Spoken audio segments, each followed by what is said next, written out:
Okay, at ngayon po ay dumiretso na tayo sa may second topic natin about stock update.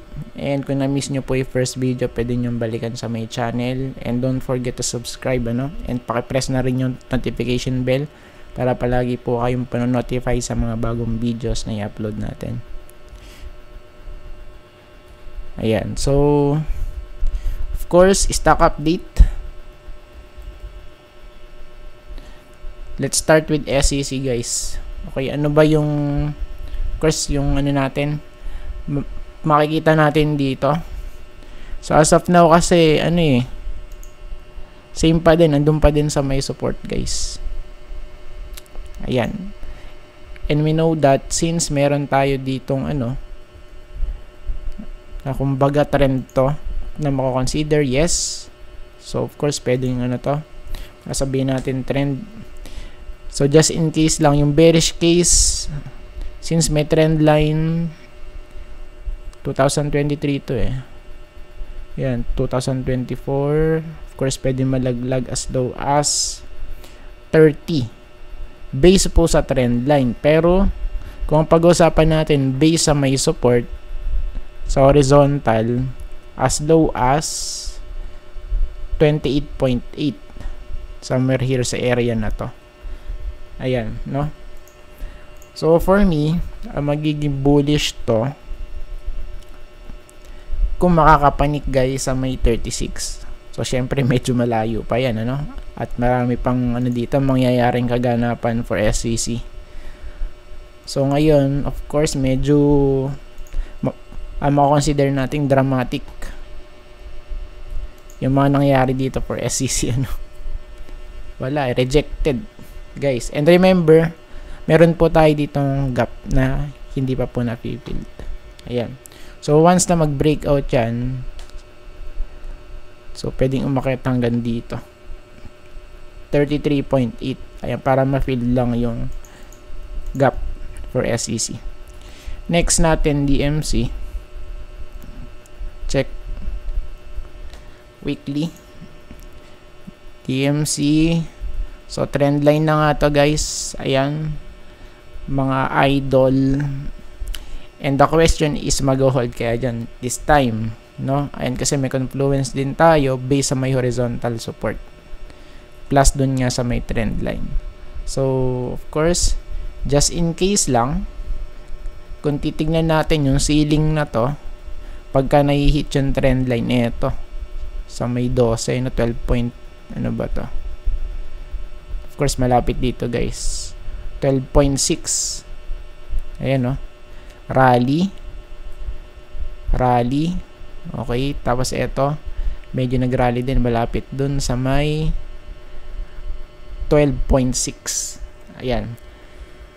Kaya this time, if ever na mangyari ulit yun, so ang target dito malapit sa 12.55 at least. Ayan. So of course, malapit yun sa may resistance natin. Ayan. Pero kung hindi mag-hold, medyo masama yung pangitain. Ayan, kasi nga trend line na to for DMC. Next, LTG. Check lang natin. LTG. May pagbabago ba? Nako, mukhang pulado, guys. Hirap mag-breakout. Hindi nangyari yung natin, yung gusto natin mangyari na mag-retest dito. So it means kung yung price is babagsak ulit, of course may extend ulit to yung kanyang pag-retest sa may natin, sa major resistance, So sa ngayon, pwedeng bumalik to as low as somewhere here sa 9.96, or sabihin natin dito malapit sa 9.9, And sa daily chart, checkmate. Ayan, somewhere here sa 9.9 nga. May confluence sa may 200 day and as well sa ating horizontal support somewhere here sa area na to. Yan. Next po natin, TEL. Check. So, this time, ito na siya for TEL, guys. Okay, so support na to. Tingnan natin kung mag-hold, Ayan. And, yung sinasabi nating worst, I think worst case for TEL, pagka bumalik dito, malapit sa 1130. Ayan. So, gawin baba yun, ano? Ayan, because kung titignan natin, sideways nga to na mako-consider, ano, yung kanyang chart. Since 2016 pa yan. Ayan, yung kanyang structure. Ayan. So, it means pwedeng bumagsak, So, yun po ang possible worst case for TEL. Just in case lang, ano. Ayan. Pero kung mag-hold naman dun sa may support, of course, bounce play ang makikita natin for TEL. Ayan. So, pwede mag-retest, ano, dun sa may resistance. Next natin, ALI. Last two. Weekly. Okay. So, ayan na siya. Na-lose na yung momentum na to kasi bagsak na dun sa may baba ng 200, no? It's either dito mag-hold dun sa area na to. Ayan, so mag-extend tayo malapit dito, guys, 29 to 30 or dito. Ayan, so malapit sa 27, 28. And remember, guys, of course, matagal na natin itong sinasabi sa mga previous updates. So, meron na tayong clue dito kung ano yung possible na maging worst case for ALI. So, ito nga yun, malapit sa 28, 27. Ayan, no? Ayan. And of course, pagka na-hit to, yung 30 na to, guys, kasi 30.25 So, pwede pa tong dito pumasok sa may green box. Let's see kung magkakaroon ng bounce. Ayan, for ALI. Then, yung last, Globe. Let's check. Okay, for Globe. So, ano ba meron dito?